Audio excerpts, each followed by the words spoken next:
अस्सलामु अलैकुम वरहमतुल्लाहि वबरकातुहू। मोहतरम सामिईन कराम, सूरह यूनुस यानी वो सूरत जिसके अंदर यूनुस अलैहिस्सलातु वस्सलाम का जिक्र खैर किया गया। वैसे तो इस सूरह के अंदर नूह अलैहिस्सलातु वस्सलाम का भी जिक्र मिलेगा आपको, मूसा अलैहिस्सलातु वस्सलाम का भी जिक्र मिलेगा और बहुत सारी सूरतों के अंदर भी आपको जिक्र मिलेगा, लेकिन ये अंबिया के बारे में। लेकिन सूरह यूनुस अलैहिस्सलातु वस्सलाम के बारे में क़द्र तफसील से आपको, ख़ास तौर से यूनुस अलैहिस्सलातु वस्सलाम की कौम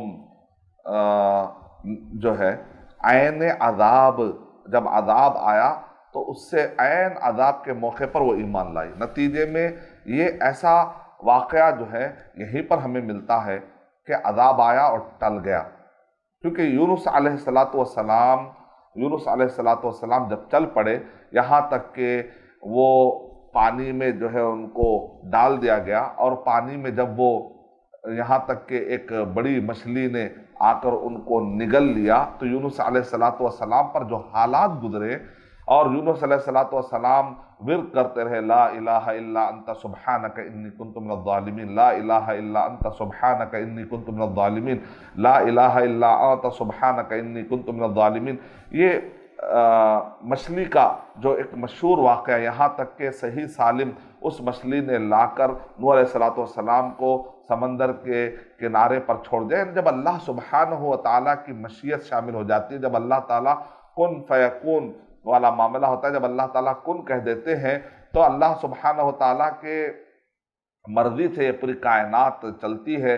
तो फिर वही मछली समंदर से बचा कर लाने का दरिया बन जाती है। इसका मतलब क्या निकला कि तवक्कुल, भरोसा किस पर होना चाहिए? अल्लाह सुब्हानहू व तआला पर। मुसीबतें आती हैं, तकलीफ़ें आती हैं, तो ऐसे वक्त पर गैरुल्लाह की तरफ नहीं चले जाना चाहिए, बल्कि हमको यूनुस अलैहिस्सलातु वस्सलाम के ज़िंदगी से हमें सबक मिलता है कि हालात कैसे भी क्यों ना हो, लेकिन अल्लाह सुब्हानहू व तआला पर तवक्कुल का जो दामन है ये नहीं छोड़ना चाहिए। और पूरी कौम ने जो ईमान लाया और अल्लाह सुब्हानहू व तआला का अज़ाब आया और टल गया, इसके अंदर भी एक सबक ये है कि अल्लाह ताला कितना रहम करते हैं, यहाँ तक के मौके पर मौका देते हैं। यहाँ पर अल्लाह सुब्हानहू व तआला इस कौम पर कैसा रहम खा रहे हैं। इसका मतलब ये निकला कि आदमी को अच्छे रास्ते का रुजू करने के लिए कभी भी हिचकिचाना नहीं चाहिए। शैतान आएगा, कहेगा कि भाई अब तुम क्या सुधरोगे, क्या मुश्किल, अब तुम क्या अच्छा बनोगे, अब तुमसे क्या होने वाला है। नहीं, उसकी बातों में नहीं आना चाहिए।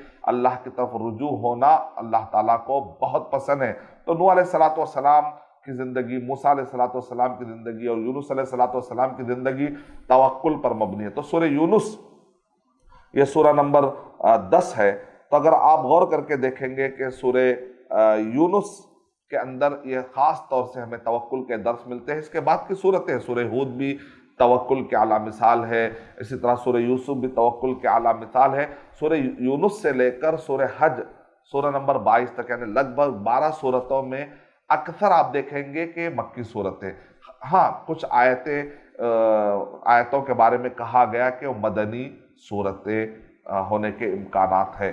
तो इस तरीके से हमें अक़वाल ज़रूर मिलते हैं, लेकिन आप देखेंगे कि यहाँ पर ये जो मक्की सूरतें, इसके अंदर ख़ास तौर से वो दौर जब मक्के के अंदर अल्लाह के नबी सल्लल्लाहु अलैहि वसल्लम पर एतराज़ात की कसरत हो रही थी, और जो लोग मुहक्किकीन हैं उन्होंने काफ़ी रिसर्च किया कि मक्की ज़िंदगी को भी 3 दौर में बांटा है, इब्तदाई दौर, दरमियानी दौर और आखिरी दौर। यानी अल्लाह के नबी सल्लल्लाहु अलैहि वसल्लम जब मक्के में 13 साल थे, आप मदीने में 10 साल थे अल्लाह के नबी सल्लल्लाहु अलैहि वसल्लम नबी बनाए जाने के बाद, यानी कि नबी बनाए जाने से पहले 40 साल अल्लाह के नबी सल्लल्लाहु अलैहि वसल्लम मक्के में थे।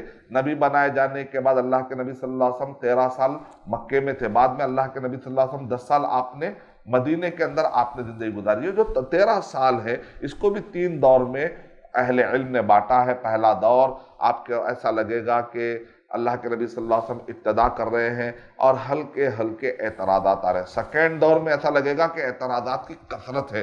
तीसरे दौर में तो यहाँ तक के अटैक भी हो रहे हैं, तकलीफ़ें और बढ़ जा रही हैं, यहाँ तक के हिजरत का मौका पेश आ गया।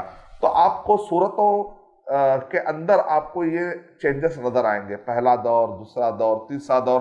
ख़ास तौर से दूसरा दौर है, इस दौरान में जो सूरतें नाजिल होते हुए नजर आती है, तो इसके अंदर आप देखेंगे सूरह हूद से लेकर سورہ حج سورہ نمبر 22 تک، یہ دوسرا اور تیسرا، بلکہ سورہ حج تو اواخر دور کا، یعنی مکے کے بالکل آخری دور کا، بلکہ اتنا جو ہے مکی اور مدنی، کیونکہ آخری دور ہے پھر مدینے کی ابتدا ہے۔ بعض علماء کرام نے یہاں تک کہہ دیا کہ سورہ حج میں مکی جھلک بھی نظر آتی ہے اور مدنی جھلک بھی نظر آتی ہے، تو دراصل اس کی وجہ یہ ہے کہ یہ آخری دور کا سورہ ہے، اور اس کے بعد پھر مدینہ کی طرف اللہ کے نبی صلی اللہ علیہ وسلم جب ہجرت کر کے روانہ ہوتے ہیں تو کہتے ہیں کہ کچھ حصہ وہاں پر بھی نازل ہوا، کچھ حصہ مکے کے اواخر کا، کچھ حصہ مدینہ کے اوائل کا ہے۔ تو اس طریقے سے بہت سارے ہمیں دروس ملتے ہیں۔ ان صورتوں کو پڑھنے سے کیا سبق ملتا ہے کہ دراصل اللہ کے نبی صلی اللہ علیہ وسلم پر مکے میں جو ظلم و ستم کے پہاڑ توڑے گئے تھے، اور صحابہ کرام پر جو ظلم و ستم کے پہاڑ توڑے گئے تھے، تو اس وقت پر یہ صورتیں تسلی کا کام کر رہی تھی۔ تو آج بھی مسلمان اگر ان صورتوں کو پڑھے تو یہ پورے بیک گراؤنڈ کے ساتھ پڑھے گا تو انشاءاللہ اس کو تسلی ہوگی، اس کو جو تسلی ہوگی۔ جیسے سورہ اعراف میں انبیاء کرام ہے اور ان کے مخالفین کا ذکر ہے، لیکن سورہ انفال اور سورہ توبہ میں محمد صلی اللہ علیہ وسلم اور ان کے مخالفین کا ذکر ہے۔ پھر اس کے بعد ایک ایک نبی کو، پہلے تو انبیاء کو کثرت سے جمع کر دیا گیا سورہ اعراف میں، اور سورہ انفال اور سورہ توبہ کے اندر محمد صلی اللہ علیہ وسلم اور ان کے مخالفین کا ذکر ہے۔ اب یہاں پر یونس علیہ السلام کے قوم کے مخالفین کا کیا ہوا، نوح علیہ السلام کے مخالفین ہے، موسیٰ علیہ السلام کے مخالفین کا ذکر ہے۔